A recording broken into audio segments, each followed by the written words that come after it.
Hello, my name is Lutjona, and we are now back in Tirana. I will be moderating this session, and we are focusing on youth in the digital landscape, security, trust, and resilience. Thank you to the participants who just joined, also to the colleagues who are online. Yes. Okay. We will be having this panel, business as usual, as we have done throughout these days through the remote and hybrid version. So we have the honor of having here today with us Fjoralbo Gockaj, who is my facilitator for the panel. Armando Bode, legal expert and advisor, also focused much in EU integration. Online, we are having Professor Saad Dzigal, communication professor at North Macedonia University, Mirela Bikovic-Blagovčanin, social media manager, Andrijana Ristić from Share Foundation, and Fjolla Zejnullahu from the Strategic Planning Office of the Prime Minister in Kosovo. Thank you everyone for being here. I'm very happy, as I said, to be here. I also run the ESN section in Albania, so much of the previous discussion on mental health and everything is in line with what the European youth, also the youth in the Western Balkan faces. And these are issues that are also being accelerated in the digital space. So this specific panel will try to unpack issues of activism and participation of young people online. How does social media influence this?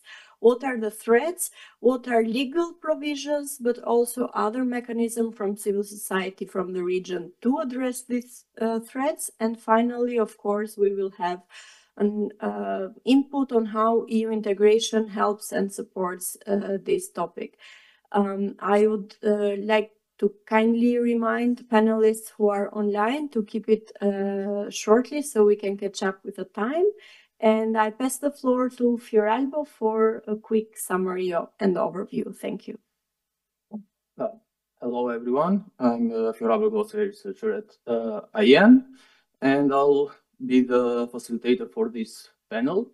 I'll try to keep it as short as possible in order to be in time with the agenda and everything. So to talk about the awareness and the risks that are that we find in the digital space, as we know, the internet is as beautiful as it can be through its connection and opportunities that gives to the people, but at the same time it can be also very ruthless with young people which do not have the proper training or the proper media literacy in order to deal with the risk and that we find in the internet. I want to give some data that, for example, in Albania, the media literacy and critical thinking are not practiced in formal education. And from research done, it shows that 37% of the young people have received a critical thinking or media literacy training, which shows that there is a lack of engagement from the public institution in order to help increase this awareness to the young people and the youth in general. And the main actors that have dealt with this issue have been the civil society organization. On the other hand, in regard to the risks that are found in the internet, particularly the marginalized groups and also the young women and girls have been the most affected from the internet through different ways. As we know, they face sexual harassment, cyberbullying, cyber harassment, public shaming, and defamation. For example, the counseling line for women and girls in Tirana in 2022 received 3,600 calls from young women in order to report a problem or, as I mentioned before, the issues that they've been facing. In order to deal better and to protect the young people online, it is important to increase the awareness through different methods. And the main method would be in the school curricula to be embodied the media literacy by having the trained teacher and the youth workers to deal and to explain them what is going on. Also to involve youth influencers and content creators to increase the awareness and to tell the young and the youth in general where they should report a problem and the risk they are facing and how to deal in general with everything. As we know in Balkans, luckily, there is a high coverage of internet everywhere, but at the same time, as I mentioned before, as in Albania, I suppose also in the region, the media literacy is very low, and this is creates like the problem of dealing with the risks. So, as I mentioned, empowering through education is the most critical one, but also there is something that I like to call the hidden risk, which is these hidden risks are not visible to the youth, such as the data privacy, that they don't understand how the data can be used for manipulation, exploitation, and targeted for different agendas. Also, another one is disinformation and the manipulative algorithms. More mention a case. Recently in Albania, we have the law about gender equality, and through the whole media, the narrative, through disinformation, shifted the whole attention of that law that it has another meaning and another idea behind it to something else that the whole public somehow is accepting the narrative through disinformation. Another way, another problem is also the digital footprint, that the youth in general are not aware that recent comments or posts that they've done in the past can affect their future life. So empowering these problems and making them understand these problems through different workshops and groups and trainings would be amazing for the youth in order they understand better the risks that come with having the great freedom in the internet. And that is what I wanted to share for the part of the facilitator. So I leave the floor to the other speakers. Thank you, Fjoralbo. Indeed, a great overview for the threats, awareness of young people, their voice, and some potential solutions to the issues, just to kickstart the conversation. I'm also very happy on behalf of the Academy for Integration and Negotiations to express our gratitude to Nicholas Witton from European Commission. He is a supporter and a friend of the project. He has been active throughout and has followed also the policy papers, also products and projects that have been the spin-off of the project. And in light of disinformation, risk, security, trust, and resilience, there are also framework, policies, a mechanism to support young people from the Western Balkans, from these countries that are aiming to join the EU. So if you can share something for us, thank you. Thank you so much. Indeed, I'm glad to be able to join you. It wasn't foreseen, so I'm really happy to be with all of you. Thank you for welcoming me, and sorry for coming a bit at a later stage. So indeed, there's a lot happening on this topic, on disinformation. Actually, just as we speak, last week there was the European communication, the European Union communication on the new democracy shield that was published, with a long list of new initiatives that have been announced, such as a new European resilience, democracy resilience, a new European network of fact checkers. Some of these initiatives will be open to potential candidate countries. So there's a lot of work that has been started and initiated in this field. I'm really happy to have the opportunity to hear a bit on what has been happening within the program, the project, the various activities that you've all undertaken within the past month within this session. We also have our Western Balkans Youth Lab program that is actually gathering as we speak here in Tirana to tackle this topic of important topic of disinformation. So there will be over the next 18 months on discussions happening across the region regarding how youth can participate and set agendas jointly and strategies on disinformation. So the work that also has been done here can really much fit into this. And I also know that the next EU Youth Dialogue, I don't know to what extent you're familiar with it, should also be on the topic of information and constructive dialogue. So the solutions, the recommendations that will be identified in the Youth Lab, but also some of the work that you've undertaken within the RYDE program can also be good examples and solutions that can fit into this cycle of discussions. So I will stop here. Thank you very much, and hi to everyone connected online. And I hope I can meet you soon too in person. Thank you.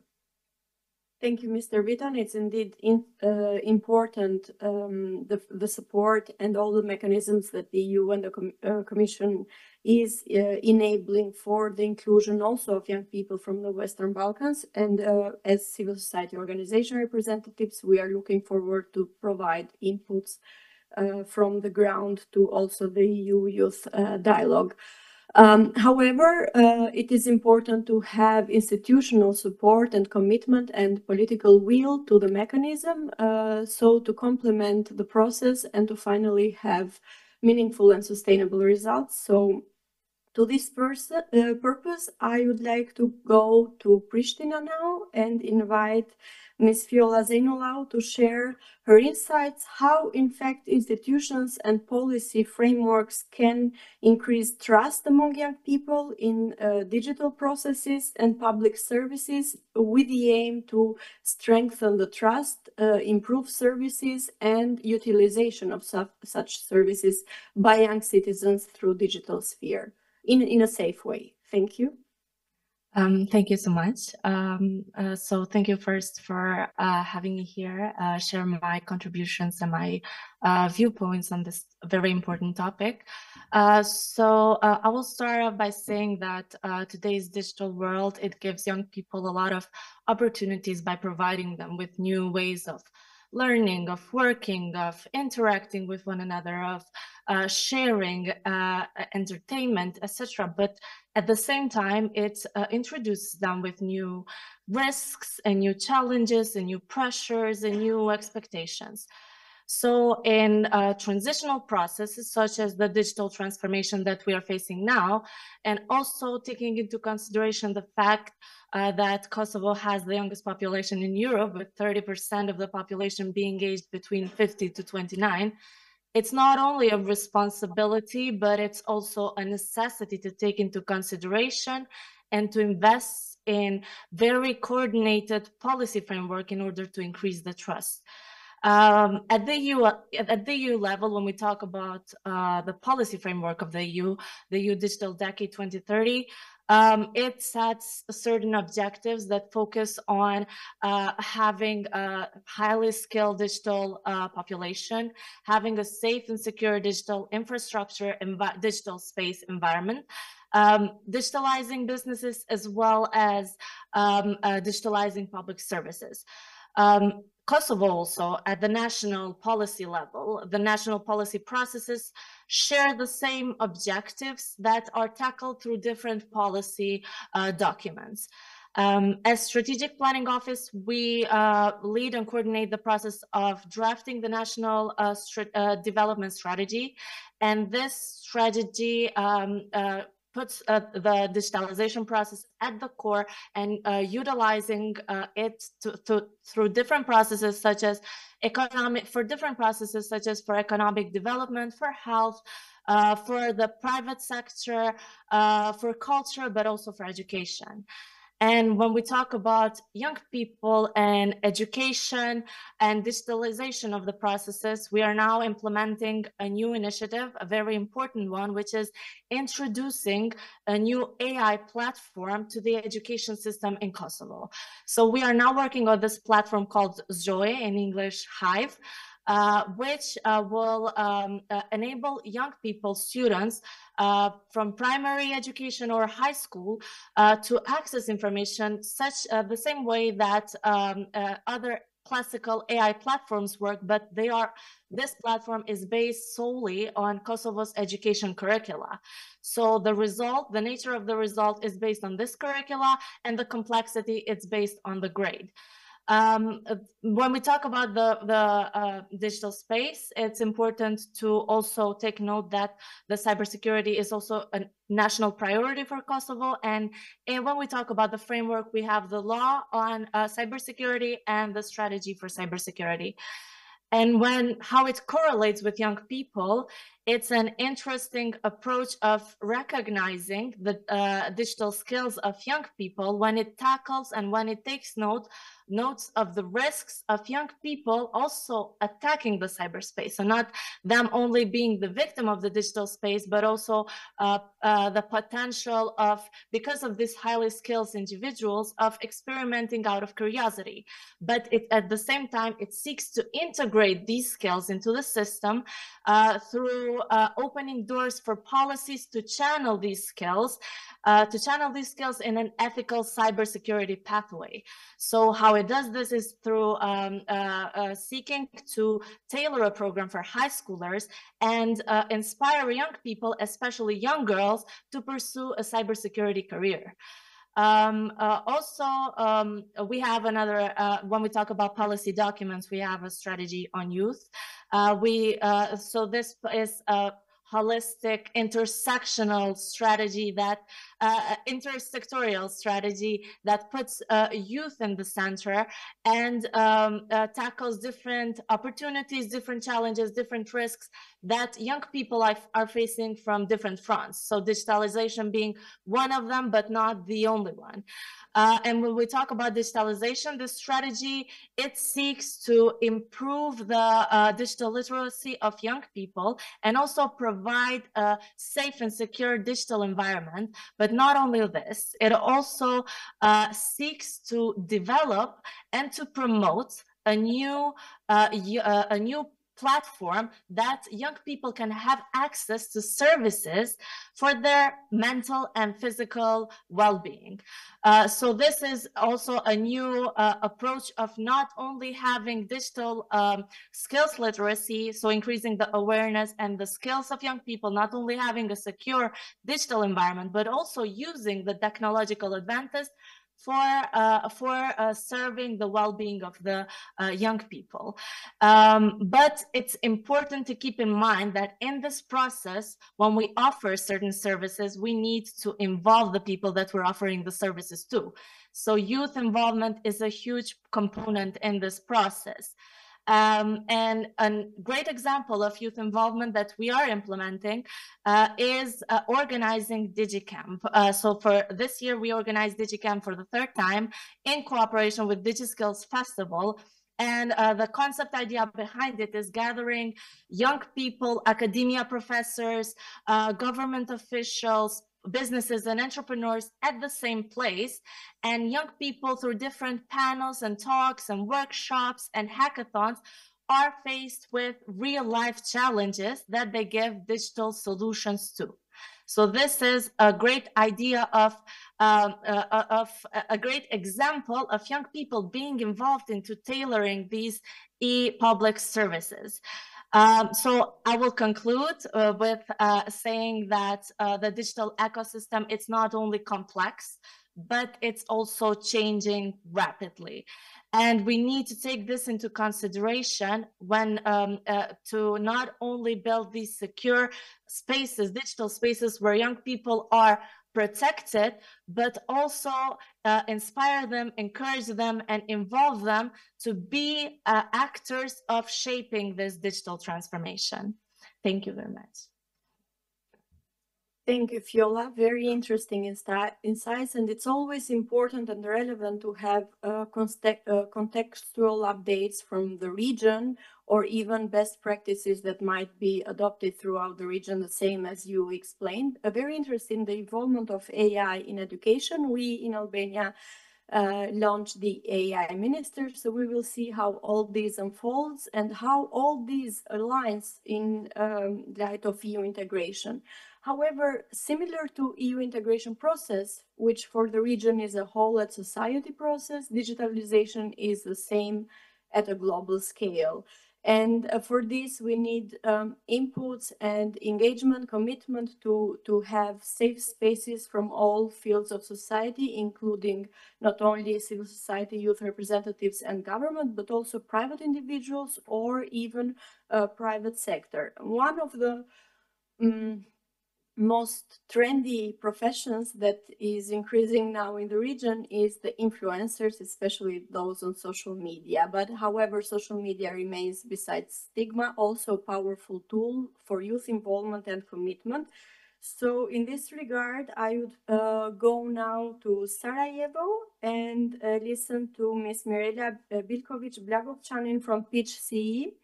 Inputs on how social media influences young people's trust in democracy, institutions, especially interpersonal relationships, and moreover, the involvement and activism, if there is any. So, Mirela, the floor is yours.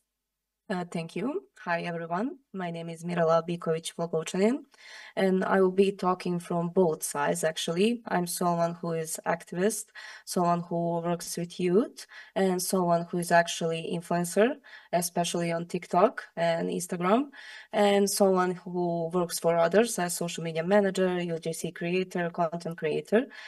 So for the first thing I want to say that we can't blame social media for everything, and for people that are famous, that are making like a bad influence on people, because we are those who are making them famous.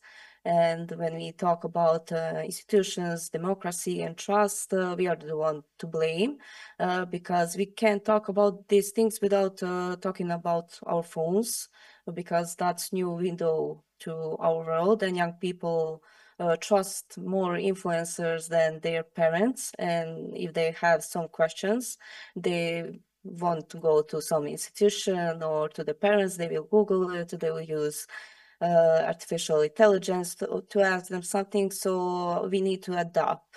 If we want people to know about democracy, to trust in democracy, to trust our institutions, institutions need really to adapt, to be there where young people already are, and that is social media.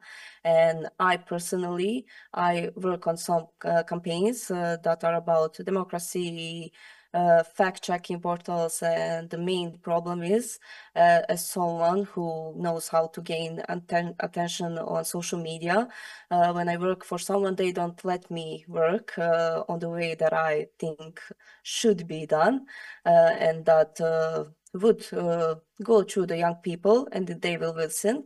They always want to work on their ways, and that's something that young people can see. It's not really honest, because if I have like, I don't know, 2-3 citizens, that institution says like, you need to say this to young people, and I just say it, we don't get anything. We just spend money on campaigns that don't really work.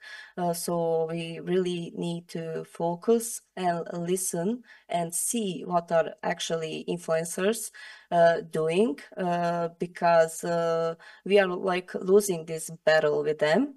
It's for most shortcut, because we can see even in elections, young people will vote for those politicians who are actually active on social media, because they don't watch TV, they don't, I mean, they walk to the streets, but they don't like give attention to posters and stuff like that. So I have like 4 recommendations that I think that are, I know, main. First one is to treat influencers as stakeholders, not as side effect of the internet, because as I already said, young people trust them more even than the parents and teachers and politicians, and we need to work with them, not against them or against me. I don't know in which position to put myself right now. And we need to build trust literacy, not just media literacy, because we are always talking about media literacy, but people don't trust anything today, especially on internet, social media portals and stuff like that, because they don't know. It's a lot of informations, and I think that part also, when it comes to influencers, we need to like have some boundaries. They need to say when they are talking about their personal opinion and when they are talking about facts and stuff like that, so young people know either is that their opinion, is that something that really happened, and stuff like that. Third recommendation is to create and promote ethical standards for influencers. That what I just said. And I want to like fourth one, I think it's the biggest one, help institutions borrow something from influencers' logic, because institutions, I know they won't become TikTok stars or influence stars and stuff like that, and that's not the point. But what's the difference between politicians, institutions that people don't trust and influencers that people do trust? It's actually that they are present, we see their faces, they actually respond. When we ask them questions, they always ask, what do you want to see me do next? What do you want to see me film next? And I think like we can actually copy that and use it. And one most important thing I would say, influencers do admit when they are wrong, and our institutions usually spin situations and we actually don't know what happened. Thank you, Mirela. Very inspiring 4 recommendations that build on trust, openness, open dialogue with citizens at all levels, and of course, inclusion and acceptance to what digital transformation brings to the table, transformations to labor market, to policy making, and to daily lives. Why not? I mean, we all go on social media when we have some free time at the end of the day. I have a follow-up question that was inspired by recent discussions. Also last evening, I was in another event, and this issue of stereotyping our own youth in the Western Balkans came up. At ESN, we did some national survey this summer, and we went blindly only on social media with the stereotype that we would not get any responses because it was a long form on what young Albanians think on EU integration, especially focused on Gen Z, and if they care about EU integration at all.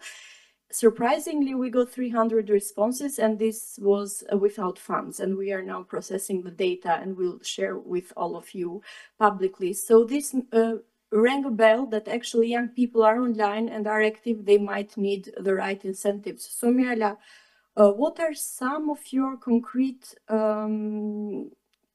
perceptions regarding the stereotypes that our youth is apathetic? Is it true, or is it miscommunication and misperception? I think it's not true, actually. I think new generation that I'm actually also, it's Gen Z. I think we are actually more active than millennials. We can see that in Serbia, actually. And also I'm at the moment coordinator of one project that its name is Gen Z Rising and Millennial Supporting. And I think that's actually the part that we should take in the future, like to give support to Gen Z generation and not tell them what to do, actually ask them what do they want, because I will have like compare two situations, maybe 5 years ago, 7 years ago, when I first stepped in NGO sector, and we have like panel discussions and stuff like that. Young people wouldn't raise their hands; they will like be silent. And now, when you organize events, like speakers are the one least speaking because young people want to say, they have opinions. And I think like that's really like disinformation, I would say like that. I think new generation, especially Gen Z, and we have generation Alpha coming, and I think their name says it all. So I think we are actually more interested in stuff than previous generations. Amazing. That's hopeful for the future. However, all this use of digital technologies and artificial intelligence need to be ethically used. We need to be informed and empowered, and that also requires some legal advice and legal work. So How can we promote the ethical use of AI and digital tools, and how does the EU integration process support to building more secure digital spaces and societies in our region? Armando? Okay, thank you, Lutjona. I had prepared a speech, but I hate conferences and roundtable discussions in which we come here and read what we prepared a night ago. So I'll try to come up with something here on the moment just to answer to your question. The first thing is that I believe when we speak of digital agenda, digital transformation, AI, and etc., much of the narrative is built purely on superficial claims, and we lack a lot of evidence, mostly empirical evidence. Calling digital transformation an opportunity, yes, it's true, but we need to focus mostly on the challenges, and being ethical in this regard is something that I put a lot of emphasis in my work. I work across the region. I'm based in Albania, but I worked in Kosovo. I worked in Northern Macedonia as well. So I think that the challenges are similar, even in this topic. So yes, as I mentioned, the first remark is that we need to build evidence how digital transformation is affecting our daily lives and not just falling prey, let's call it, of nice words. You mentioned an AI minister prior. That's something that I have been criticizing, and I will continue to do so because it's just a fancy name. It's not a proper institution from a legal framework, and it's an opportunity to circulate among global media, but producing very little to no results in practice. I hear a lot when we speak of this agenda about the importance of addressing ethical use and etc. through building digital skills. Yes, digital skills are important, but I like to focus mostly on digital judgment. Digital skills, it's for me, it's turning on and off a computer, but digital judgment is the skill that we need in order to spot an information that is not true, content that has been generated through AI tools, and etc. and etc. So that's the advice I try to give to young people in general. Focus more on building digital judgment than just running to how to create better content and etc. You also mentioned how that fits in the EU integration process, and yes, Western Balkan countries are in this EU integration process at different stages of the progress. A couple of weeks ago, we also saw the EU Commission progress report for 2025. There's a lot of emphasis there in the digital agenda in general. As you may know, most of you may know, that the EU negotiation process is separated in different chapters, but a lot of these chapters deal with digital agenda. We have their digital transformation, we have their privacy, we have their specific requirements on AI, we have specific requirements on cybersecurity.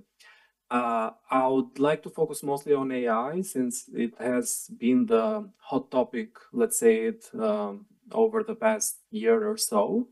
And the EU regulates AI through one of the most challenging legal frameworks, which is the EU AI Act. I'm pretty sure that most of the people around that also work in this space are not very familiar with the act itself. It's challenging, it's technical, but here we are. Western Balkan countries are expected to align their national legislation with this piece of EU acquis. The problem here is that it's also a bit unrealistic for me on the side of the EU itself or the EU Commission itself to expect Western Balkan countries to align with this piece of legislation while most of the EU countries themselves haven't done so yet. So that's a challenge that is to be addressed in the upcoming years, and we will see how that will evolve. Yes, we mentioned some developments such as DIELA. The concern that I have here sometimes is that we rush for the sake of innovation, but we do so amongst very weak legal frameworks, very weak institutional frameworks, and very weak skills of us as citizens in general. There's been a lot of involvement in incorporating AI in digital services, but the research that I do on continuous basis for different marginalized communities also shows that a lot of marginalized communities are left behind and they are unable to access a lot of public digital services. That has been true in Kosovo. I did an assessment there for UNDP in Kosovo. It is true in Albania. That's the type of work I do here as well. So I'm not speaking just from one perspective, but it's something that I've noticed across the region. And that, as I said, I see some challenges that I would identify as patterns. But this whole agenda and what I discussed opens a lot of opportunities as well. The EU has a lot of programs in which Western Balkan countries can benefit from. One of them is a Digital Euro program, but I see that there is not sufficient action from Western Balkan countries to benefit from this program specifically because it will help them strengthen, as I mentioned, legal frameworks, strengthen institutional frameworks, while also fostering innovation in this regard. So my final remark is digital transformation and digital agenda should always have like the mantra or the main message there would be leave no one behind. I'm less concerned about young people, to be honest, because I think they are mostly agile and well connected in the digital space. But it's something that also young people have a role to play towards other generations, such as their parents and grandparents and etc. So this is more or less what I think on this topic. Thank you very much, Armando. Indeed, it's important to also highlight this inclusion and also intergenerational dialogue also in digital space. All valid points and an important reminder on the leave no one behind principle and the fact-checking of the PR campaigns of our government. So indeed, it's true. The DLI minister functions are held still by the prime ministers technically, so long as the process is being developed. When it comes to the threats that we need to be challenge focused, as Armando highlighted, and building evidence of what are the threats and how we can address them through different processes and legal frameworks, we also need to be aware on the aspects of disinformation, cyberbullying, and data thefts as well, but also many other issues. I would like to go to Skopje and invite Professor Sead Dzigal for his inputs on how we can effectively counter some of the threats from a more academic perspective. Professor Sead teaches communications at university. So, Skopje. Yes, hello. Thank you for the opportunity. I hope that my contribution resolving and playing some issues regionalized. In our recent research and project, as you mentioned, it's an obvious lack of researchers in this field. There are some, let's say, increased activities and more active role of institutions and still this is not enough, and also the previous problem regarding these issues that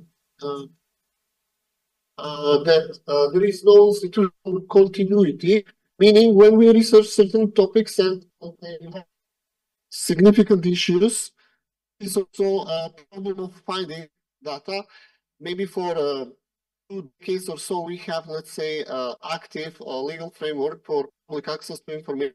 In practice, this is really especially for research and specifically and issues that concern. I can also mention from theoretical or research view that secretary or even can capacity to, let's say, cover systemically. In practice, in implementation is an obvious problem. It is, of course, multi-sided. One is the institutional side,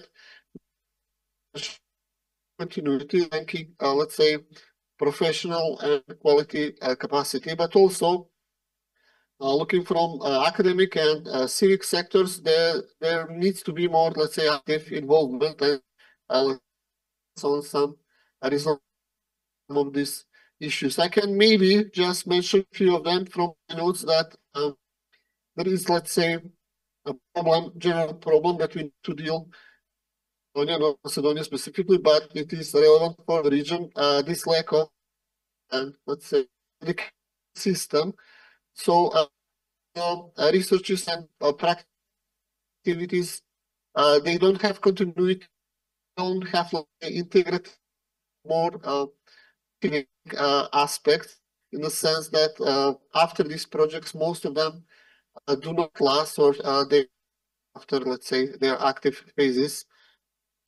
Also, in principle, the strategies for youth education and active involvement in society, there is also a problem of working at different levels that will, let's say, make all these aspects active and participate at, besides the frame, this level of knowledge, let's say, to the youth groups, demo group. In that sense, practically, we sensed and actually found in most recent researches that more trainings, more education activities are needed, especially in these open digital spheres where constantly changing, different issues are appearing, and in that sense, this, let's say, point of view, we are lacking. We are not dealing with the most immediate issues that maybe are of best interest of young people.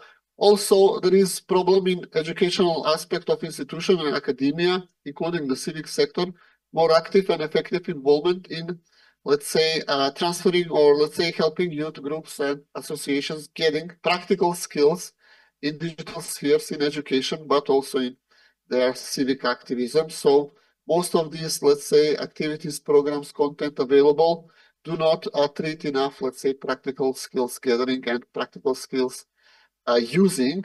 And finally, as mentioned in this panel, I would like to reflect on that. There is a third very important aspect, dealing with ethical aspects of, let's say, digital citizens or digitally active youth.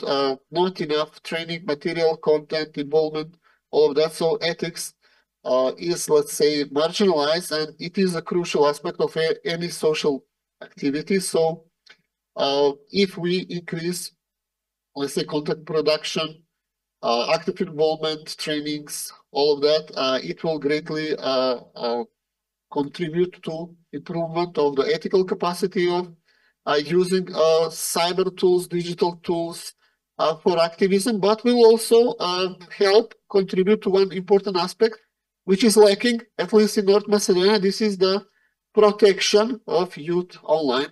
This is still a huge problem for us as a society, where both institutions and, let's say, other sectors of society are not doing enough to protect. Every day, every week in the news, we are witnessing different sorts of problems, issues that are public topics for discussion, but there is no, I would say, satisfying, let's say, success or resolvement of these issues. Most of them are, let's say, identity thefts, cyberbullying, hate speech, all of this, let's say, group of critical issues that unfortunately North Macedonia still persist and would, let's say, would require, of course, better efforts starting from institutions, academia, and civic sector. In this aspect also, from our research, it was obvious that there is a, besides lack of relevant research, is also a lack of proper communication and coordination between institutions. This sounds really, let's say, like a cliche, but it is a burning issue that still needs to be resolved.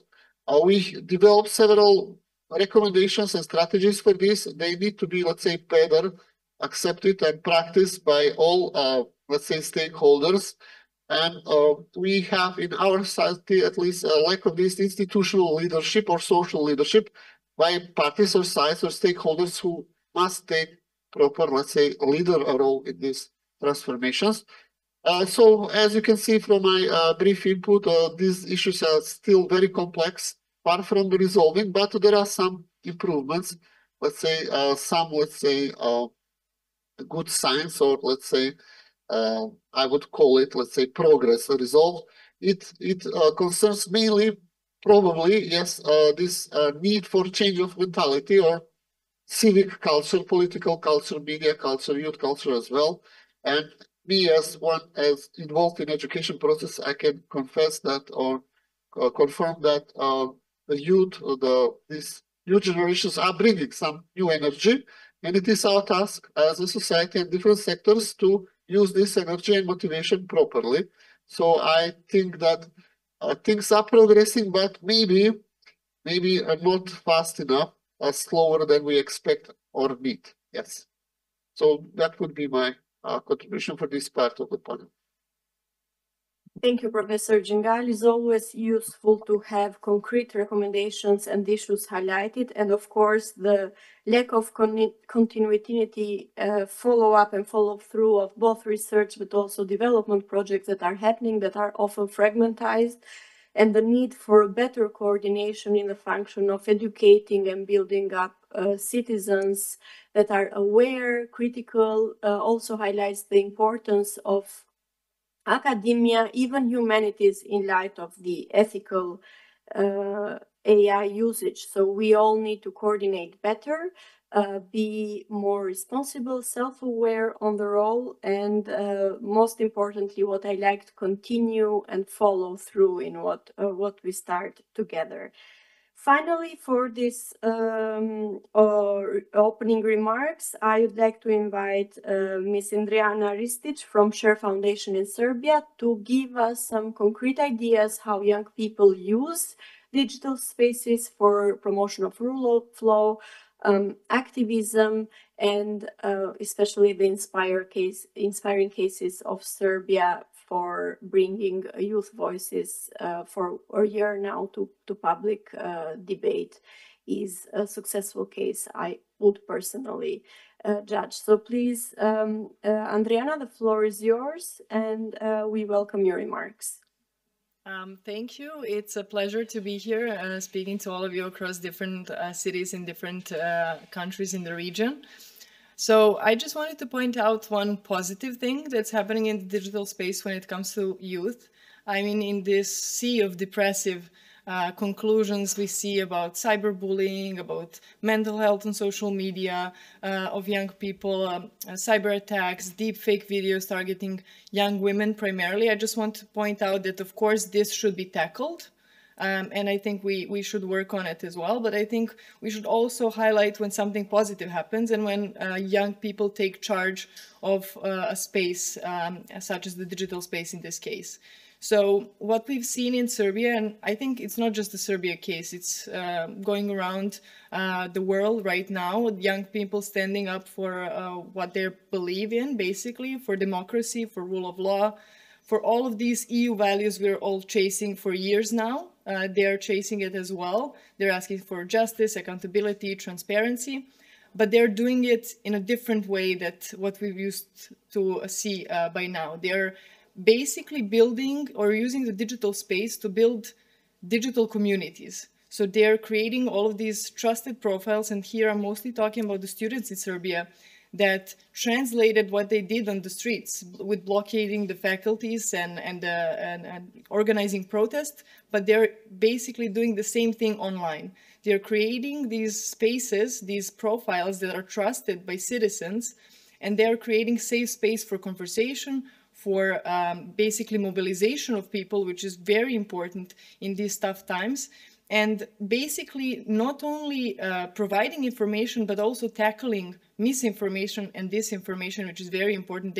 I think they found a blueprint we should all follow in the future when it comes to organizing and mobilizing around things that matter in society.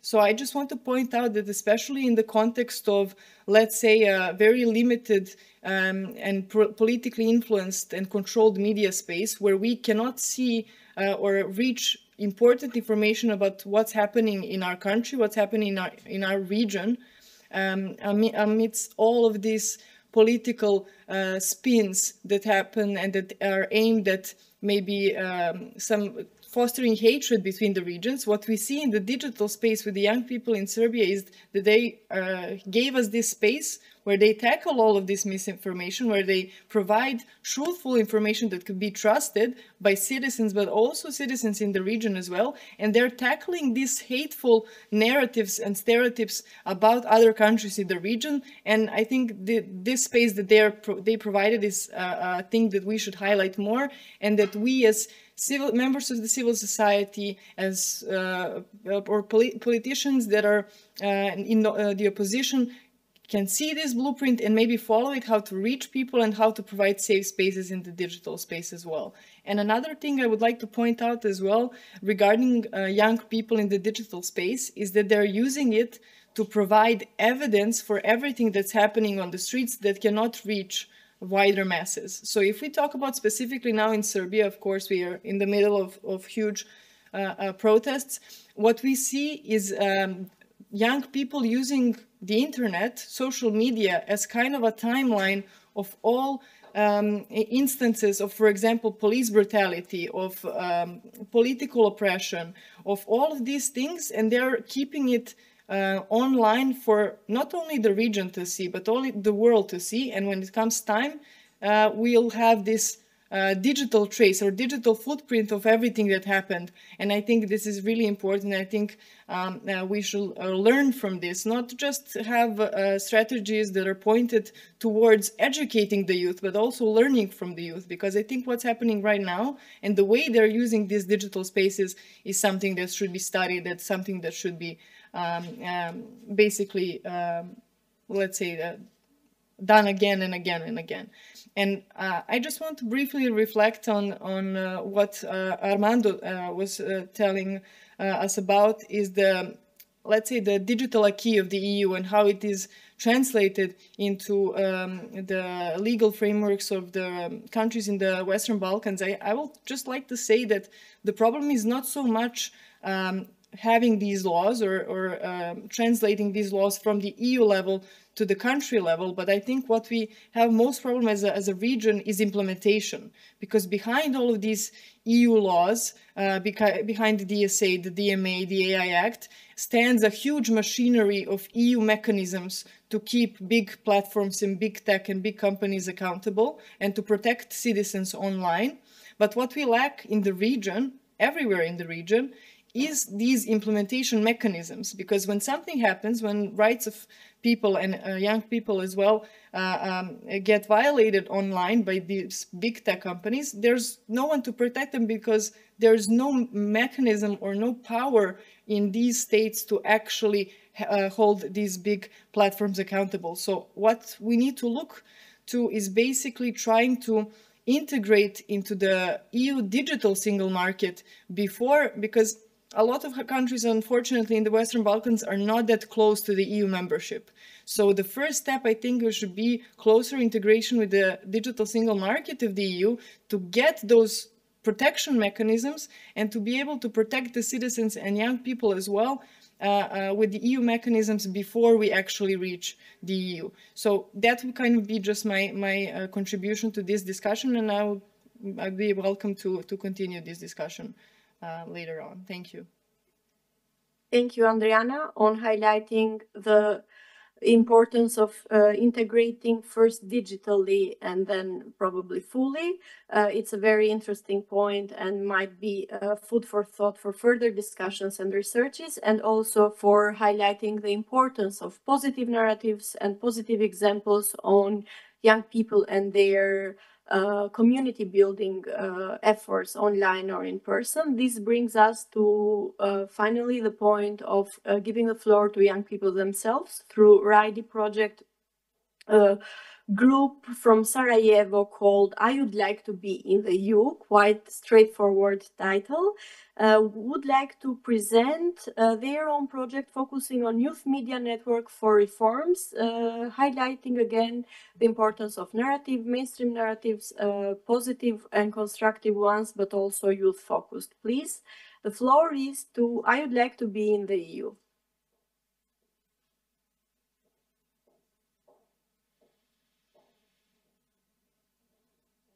For having us. My name is Hana Cengic, and I work as a program manager for the organization I Would Like to Be in the EU. So today we will present the project Youth for Better Media, Youth Media Network for Reforms. The goal of the project, we will just wait for a second. So with all the talk about the AI, today we are kind of going back to basics and media literacy and young people, but we believe that is really important topic and that we need to solve that problem first and then go to the other teams as well. So the project goal was to connect young people and media outlets in the Bosnia and Herzegovina and the regional network. So also to strengthen youth critical thinking and media literacy, as well as to promote ethical and responsible journalism, especially today in the era of the misinformation, disinformation, and sensationalism within the journalism. We believe that this is very important to highlight, and also to create space for dialogue and cooperation between youth media and civil society organization, as well as the institutions. So key actors in this project were young people. 60 participants from Bosnia and Herzegovina and Serbia were directly involved in the activities. They showed that they are very motivated and ready to make change in their communities. We will see that later in the examples of the initiatives that they developed. We also included media outlets and journalist representatives. Some of the media that were included are Kliks, Buka, Birn, E-Trafika, Media Ba. Journalists acted as mentors and trainers and educators for the young participants in this project.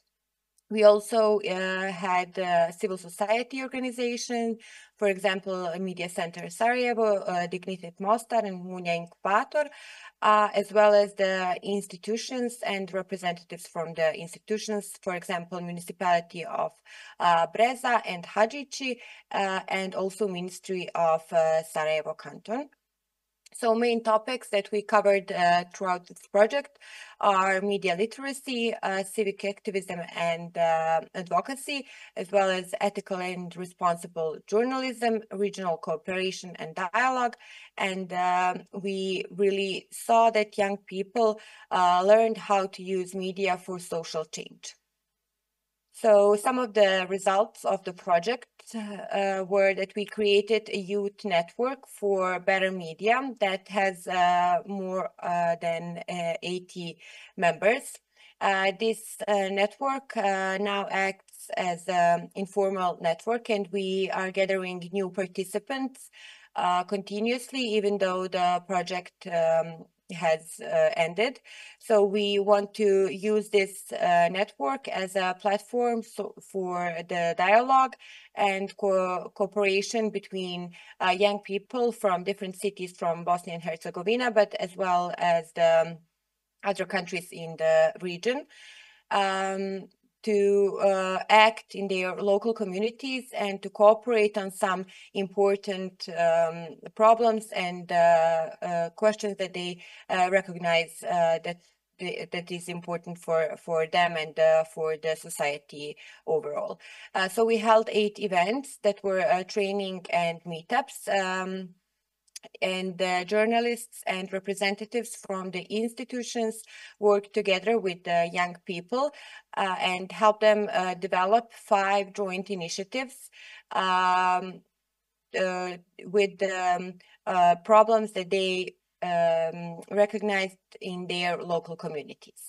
So participants showed that they, with improvement of their knowledge, media and about the media and advocacy by 50%.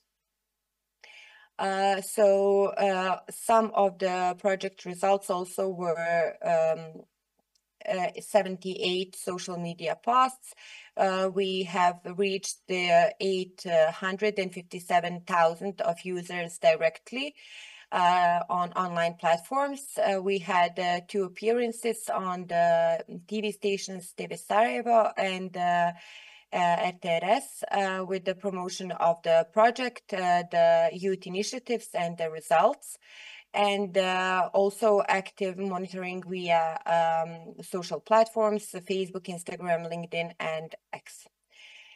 Right now we are coming to the most important and I will say most interesting part of the project, and that is those are examples of the initiatives that young people made. So first of all, we have Breza initiative for subsidized student transport.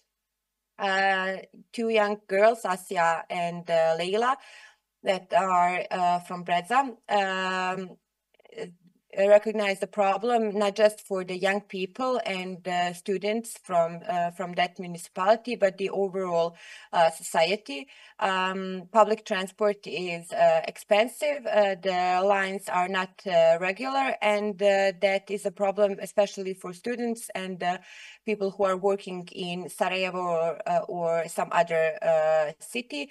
They can be sure that the public transport will be on time, that they will go to the university or school in time. They will miss some lectures or similar.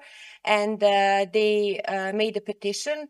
They already had more than 100 signatures on the petition in their municipality. They also had a meeting with municipality of Breza, where they presented the problem, the petition that they have. They also made a profile on social media where they invite other people to join the petition and this initiative. So we believe that their proposal that they have the subsidies for public transport and more regular lines for the public transport will have a positive impact on this municipality. So the next initiative was in Banja Luka, Green Park initiative. So there was a proposal that city will make a new green student park on Vrbas River, and they had the idea of the park with a lot of concrete buildings, and young people made a proposal with a more ecological solution and made the initiatives for the changes of the green park with the green space for study and socializing. We had an open letter in Bosnia and Herzegovina and Serbia with the youth asking for responsible and ethical journalism free from hate speech and sensationalism with the protection of privacy and fighting misinformation. So here we made stronger connections between youth and media. Young participants are more informed and confident, and journalists are open to work and collaboration with youth. and creating lasting networks for the cooperation. So we created new opportunities for dialogue and showed that young people can really be drivers of change in their local communities, but also wider, and that they can connect with media and institutions. So our organization will continue to support young people, and we believe that this knowledge and activism that young people have needs more support in order to have some positive changes in our community. Thank you all for your attention, and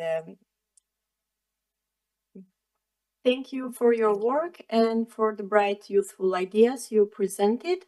We had this panel focusing on highlights and sparkling inputs from different sectors, from EU side, then policy frameworks from governments, from academia, civil society, and now initiatives from young people. So I'd like to open the floor for questions. For technical purposes, please, online, let's have a virtual round of raising hands through our tech guy support if you will have questions from the audiences. Meanwhile, participants in Tirana, feel free to unmute your microphones and introduce yourselves. So, any questions or inputs from the audience? It's welcome.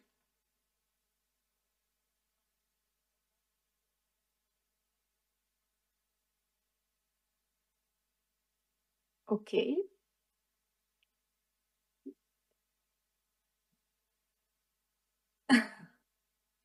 Thank you. Yes, we try to catch up because coffee break is important.